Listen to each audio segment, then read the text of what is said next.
Hey guys, thanks for tuning in today. I want to take a moment and continue our series on doubles today. And what I want to talk about in this video is follow through and staying in the gun. Now, one thing that I do when I'm on the line is I kind of combine those two terms into just follow through. Because follow through is simply making sure that you're going over to the target and you're going over to the target smoothly and you're continuing it. So you're going to continue that even after you pull the trigger. And really, staying in the gun plays into that, because what I mean by staying in the gun is, and I'm going to go ahead and talk about it in the sense of a singles target, and then we'll talk about it in the sense of a doubles target, is you're going to stay in the gun through the whole shot. Okay, so whenever you're finishing the shot and you're adding that final follow through, after you pull the trigger and you're feeling the recoil, you're still in the gun. So really, those two play hand in hand together. And to make it simpler on myself when I'm on the line, I just simply take them and combine them into one term. So whenever I remind myself to follow through, I'm also reminding myself that, or what I am reminding myself of is I'm going to stay in the gun and I'm going to keep my barrel moving. Combining it into one term, that way I don't have to be thinking about 2 or 3 different things at one time. Helps me keep focused on what I need to keep focused on, and it keeps things simple for me. So let's talk about this in the sense of doubles.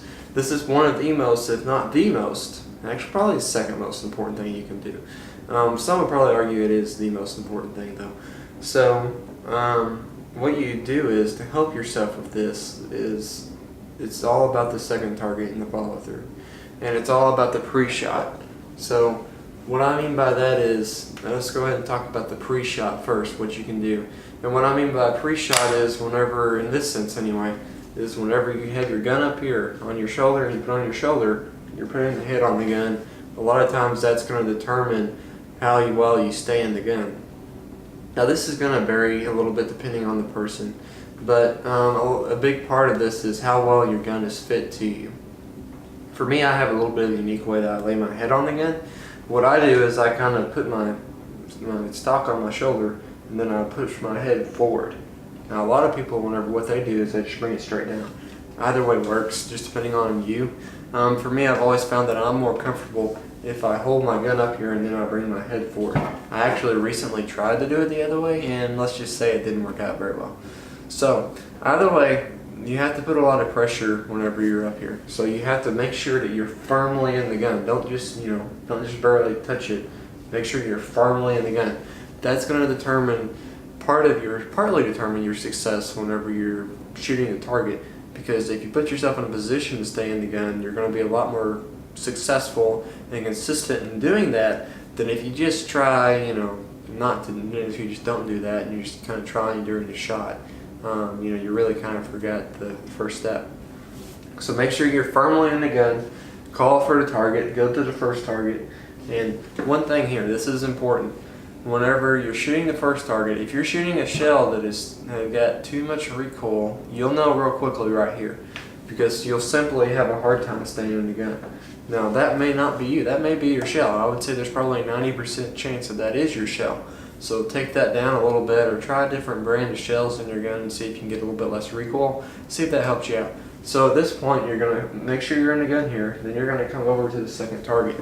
Now this is where it's key.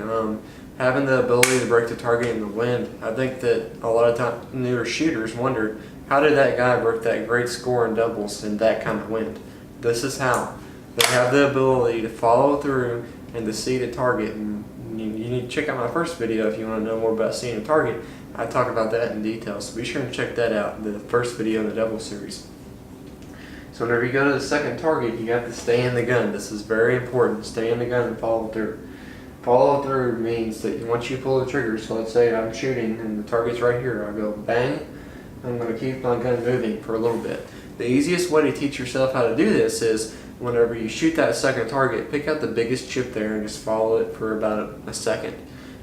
Some people say follow it to the ground. I think that's a little bit excessive, so just follow it for about a second, just a little bit afterwards. Just after you see that chip break, just follow it a little bit. And then you'll get to the point that you really don't need to look at a chip.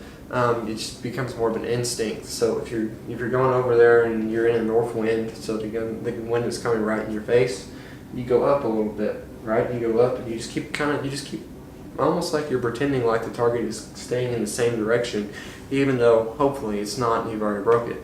So just keep on keeping that barrel moving. One thing that I compare this to is a baseball player. If you've watched Major League Baseball or really baseball at any level, they keep the bat moving through the whole swing. They don't just come here and stop, unless they're bunting, and stop the barrel of the bat. They keep on moving through the entire swing. You have to do the same thing. You have to keep your gun moving through the entire shot, or through the entire swing motion of your gun.